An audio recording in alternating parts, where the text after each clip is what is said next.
We have a supplementary member for North Bougainville. Thank you, Mr. Speaker. Thank you, Honorable House. Thank you, Tomas. Sorry, lo you play back in mouse, me one play issue, Mr.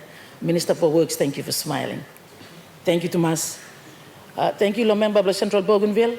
Thank you, Race and this too. Asking me also, Mr. Speaker. One time through, but this Parliament, at least it rectifying 97.7 result on 2019. It's now 5 years old, Mr. Speaker. The ratification by the floor of this honorable House to ratify the 97.7. One time, but you play at least, he put him blessing and tap on him. At least a ratification of the 97.7. Thank you, Mr. Speaker. The Honourable Minister for...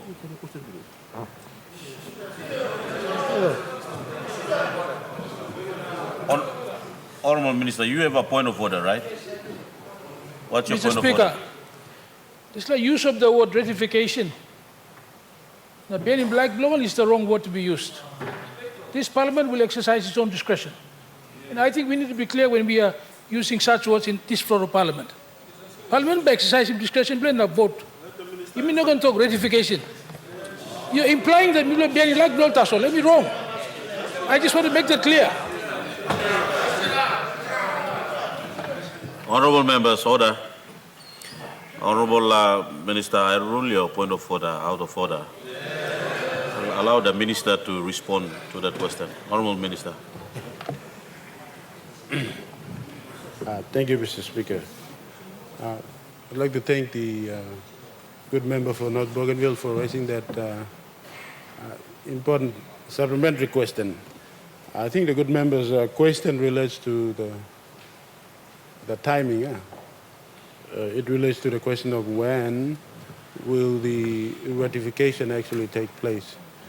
I have sufficiently briefed the Parliament in my last statement, but for the benefit of the member, in the last consultation that took place in Port Moresby in last year,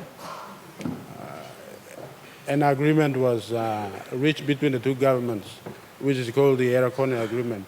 In that agreement, the referendum results supposed to be brought in last year for ratification, or in other words, for Parliament to make a decision on the referendum result. Now, the issue was that there is no procedure in the standing orders of this Parliament, as well as the enabling constitutional provision, particularly Section 342 of the Constitution. It doesn't provide the procedure or the process by which that referendum result will be brought in for ratification. Now, we understand the ratification procedure for any treaties, such as the international treaties, are there, but that doesn't apply to a referendum process. And that is why, in the last JSP meeting, we resolved to find a way to bring or establish or have the Parliament adopt an appropriate procedure for that ratification to take place. Before that, the ratification procedure is put in place, the referendum result cannot and will not be brought into this Parliament. And that is what we are working on. I will provide a detailed statement in my next minister's statement, updating on what the manner of the sessional order, which is the procedure that will be brought in Parliament for adoption, for the ratification to actually take place in the next meeting. Thank you, Mr. Speaker.